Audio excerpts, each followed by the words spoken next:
Freaking space trial. I hate space trials. Welcome to the Time Treadmill. I'm Ron, and these are my sweaty thoughts about Doctor Who.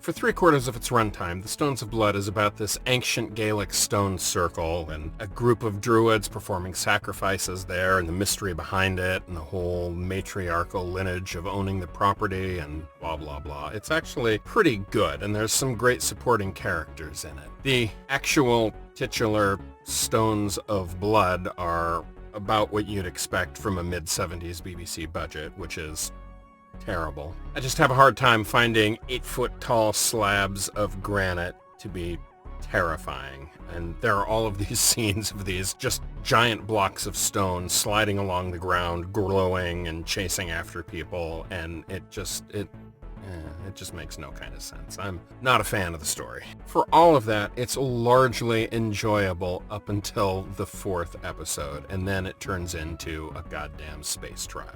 Now, to be perfectly clear, there are 2 tropes in science fiction that I hate with all the passion of a white-hot sun. The first is the clone, body double, mimic that always comes down to the scene with the kill him, he's an imposter. No, kill him, he's an imposter. And although that exact thing doesn't happen in this story, it does sort of happen. The cliffhanger of the first episode has Romana pushed off a cliff by what she believes to be the Doctor. And originally it was supposed to be filmed with Tom Baker actually pushing her over the cliff. They wound up not filming that because Tom Baker flat out refused. And so it was Romana imagining that she had been pushed over by the Doctor. Okay, fair enough, whatever. That I'm willing to give a pass on as a decent cliffhanger.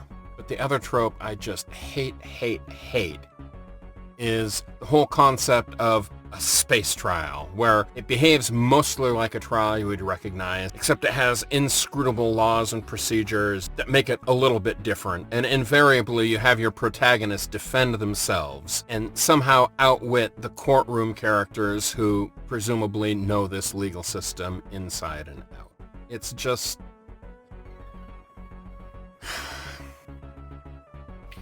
It's just an awful trope, and it comes up again and again and again in science fiction, and I just... Anytime any sci-fi story devolves into a space trial, I check out, and I just don't care. So, there you go. But enough about the story. There is one interesting behind-the-scenes thing in this one worth pointing out. During the classic Doctor Who era, from the 3rd Doctor story Frontier in Space, all the way through the end of the classic series, one man did all of the special sound, all of the sound effects, for every single episode of Doctor Who. For close to 15 years, Dick Mills provided all of the sound effects, with one exception, and you guessed it, it's Stones of Blood. During the production of the Stones of Blood, Dick Mills had a medical emergency, a brief illness, and obviously he recovered. He went on to do sound effects for Doctor Who for another nearly 10 years. But for this particular story, Elizabeth Parker stepped in and did all of the sound effects. And true to form for women getting their credit where credit is due, she did not get her credit. Instead, Dick Mills was still listed in the credits throughout the entire story, all 4 episodes, as providing sound effects, even though he did no such thing. So, Elizabeth Parker, this one's for you. I recognize the work you did, and thank you for stepping in.